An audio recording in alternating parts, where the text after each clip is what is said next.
Hello everyone, it's Laura here for Yoga Teacher Prep. This week in our Facebook Live, we're talking about hands-on adjustments. So like giving assists during a yoga practice that you're teaching. And I know it's become kind of a controversial topic. Some instructors fully don't do hands-on assists for a variety of reasons, whereas some instructors love to do hands-on adjustments.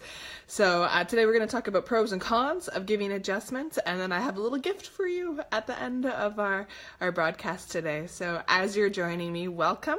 Again, I'm Laura from Yoga Teacher Prep, and we're talking about hands-on adjustments. So this is a great Facebook Live to watch if you're a yoga instructor or a future yoga instructor who's thinking about using more adjustments in your classes, or if you're not, I'd love to hear your opinion around adjustments. So you can always use the comments field underneath this video just to say, what your experience with adjustments is, if you use them, if you don't, and what your opinion is around them.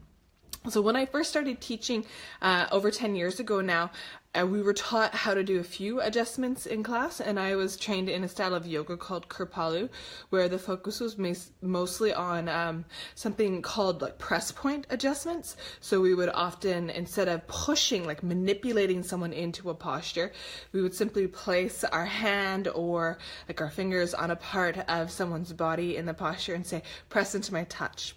And that way the student would be guiding themselves into an adjustment without us having to like physically manipulate the posture. And it was I really loved it because it's such a safe way of using touch to help a student get deeper into the yoga posture. But since then I've done a variety of different trainings, a lot of Ashtanga, Iyengar stuff, Shivananda, Hatha, Vinyasa style yoga, where I've learned other types of adjustments, all with value, all amazing adjustments, but also too, as we move into an era where there's, I think, a lot more information around trauma and therapeutic styles of yoga.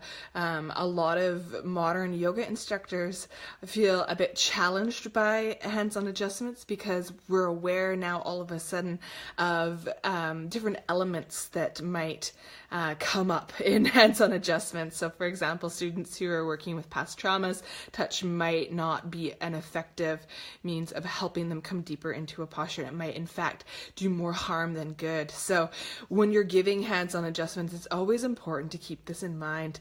And I know that this is a reason why some instructors have actually stopped giving adjustments in their classes is, they don't want to bring up any past traumas or, do more harm than good to their students. And, I'm not super educated in that, so I can't speak to that. And if anyone who's watching this can, I'd love to hear your opinion about it. And don't get me wrong, if that's where you come from, I totally understand and respect that.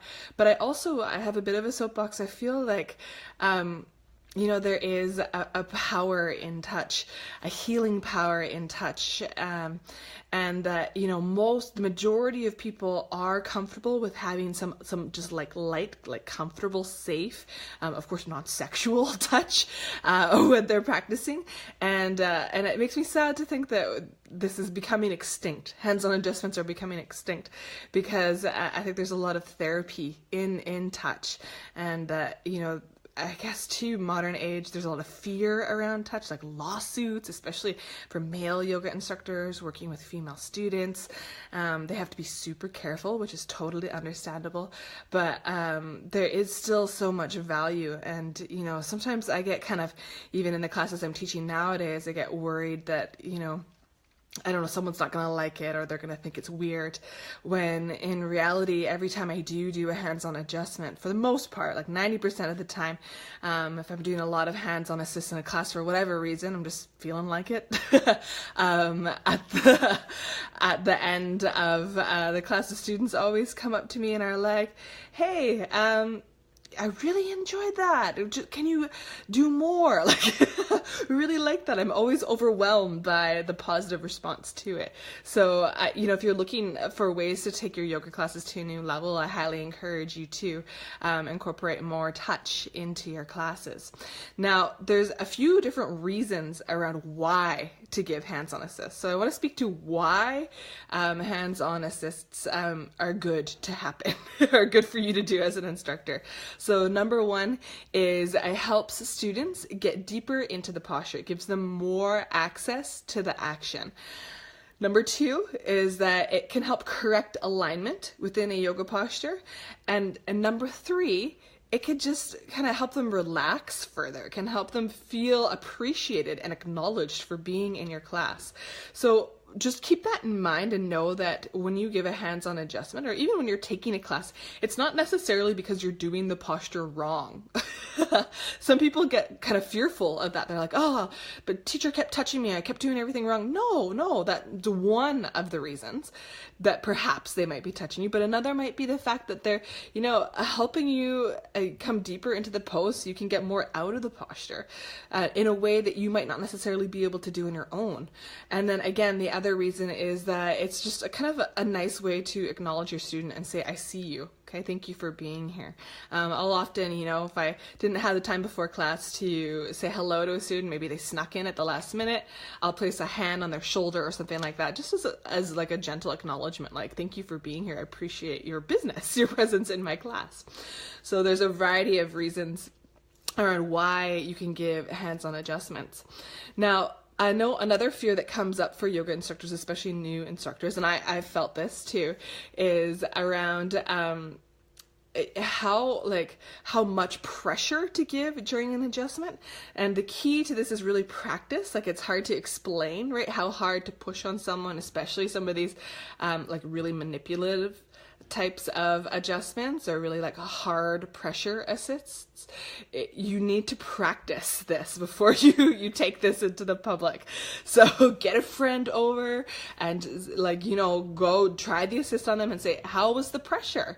Let them tell you, okay, do you need more or less? And of course, it's always better to start with less and then move into more than to start quite aggressively.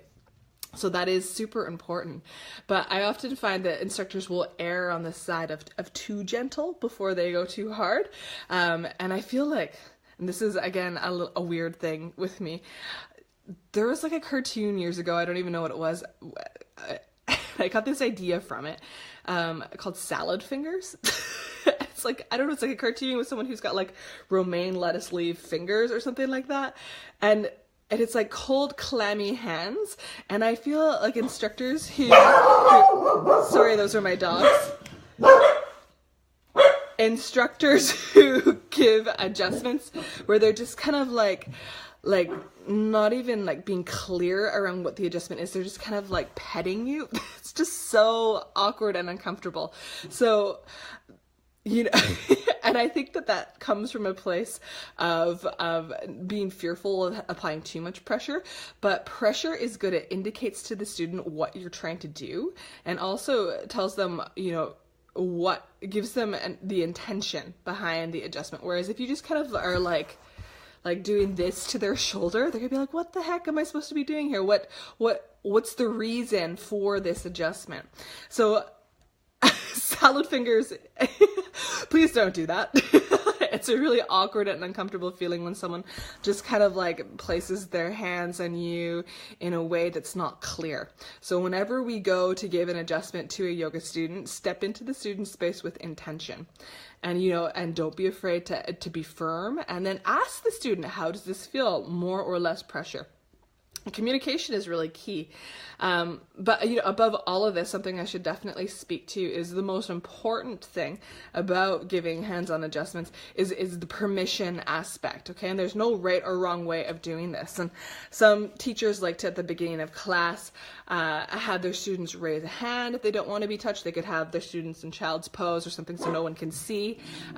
Or you could have little cards. I've seen little cards made up where the student could flip the card over at the beginning of class if they don't want to be touched, and that way the instructor knows.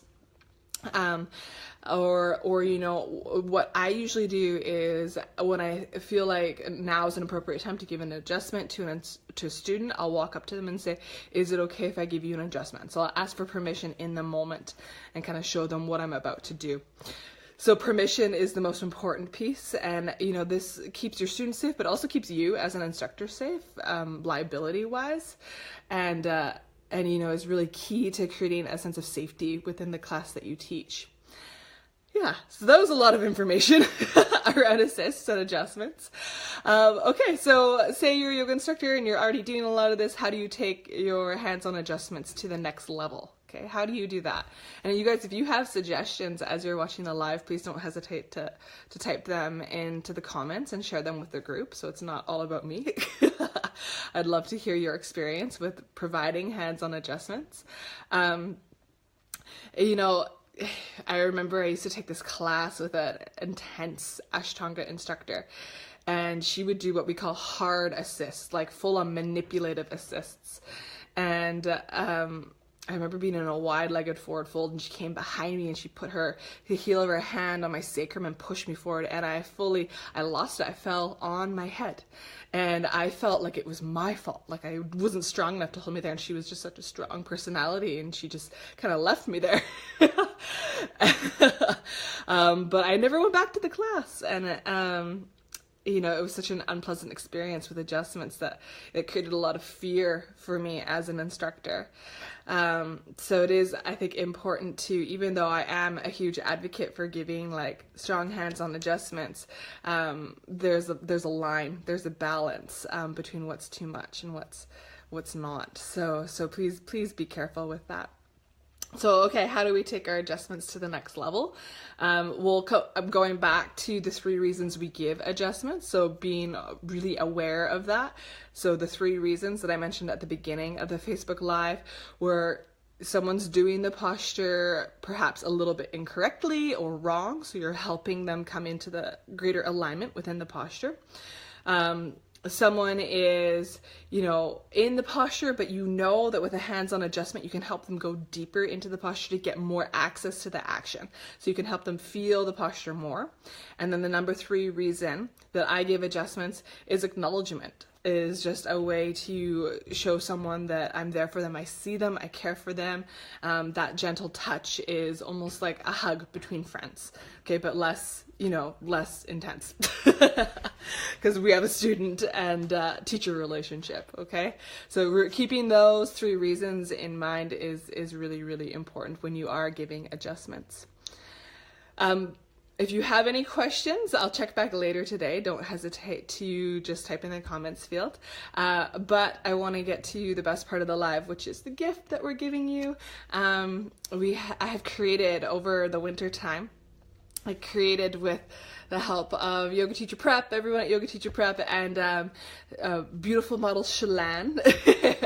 I created an amazing document on hands-on adjustments that includes pictures and explanation of 12 different adjustments for some of the most common yoga postures. So these are some of the adjustments you might be familiar with, some might be brand new. I tried to do some kind of crazy different ones so that if you are an experienced yoga teacher, there's something maybe new and fresh to incorporate into your class.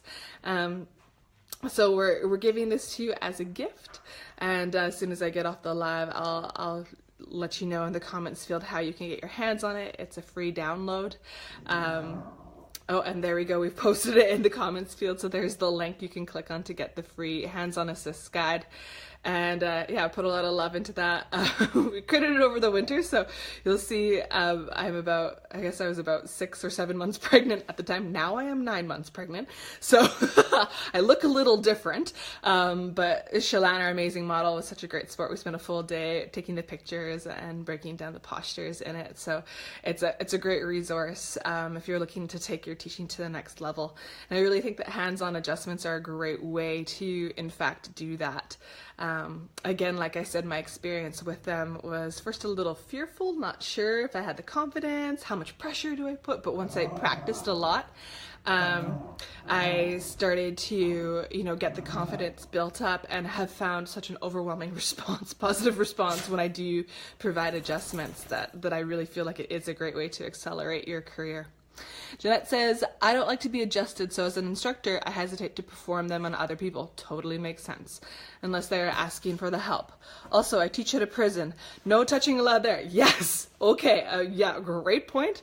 Absolutely important to keep in mind there are times and places for adjustments. So if you're in a space where touching is considered inappropriate or there's just a lot of liability there, then absolutely honor that. There are other ways to take your classes to the next level, okay? The hands-on adjustments are not the be-all and end-all. You do want to be super careful with that. And two, if you don't like to be touched, yeah, touch might not be something that you bring into your classes because it doesn't really make sense for you, right? I know, I do like to be touched generally, but I had that rough sorry, my husband just phoned. An instructor who pushed me really far into a posture. And then two, I tore a hamstring one time from an instructor adjusting me in a yoga posture. So I've had some rough experiences that for a good year after that, when teachers would say, do you want to be adjusted? I would say no. Or if they walked near me, I'd wave, no, thank you. So definitely it's ultimately your call, but it is a great, if you are comfortable with it and your students are comfortable with it, you've built a rapport with your students, it is a great, great tool to use in your classes. Cool. Okay. Thanks you guys for watching. Have a great Easter. Happy Easter, everyone. We had a conversation in the Facebook group, if you're not on there, earlier today. Someone was talking about theming around Easter, and every year, and I totally stole this from another instructor. This is not an original idea, but I forgot to do it this morning when I was teaching. But I love teaching chair pose, like Utkatasana, or fierce pose, or awkward pose, it's sometimes called. And then I have them with their arms raised, and then I take my students and I say, place one hand behind your head, and then the other hand behind your head, and then take a giant jump, and then see who catches on to the fact that I'm making them be Easter bunnies. So may or may not work for you, might feel inappropriate to you. Again, honor where you're at as a yoga teacher, but I like to inject a little bit of humor into the classes that I teach. So all the best with theming your Easter classes. Namaste and have a great week, everyone. Thank you.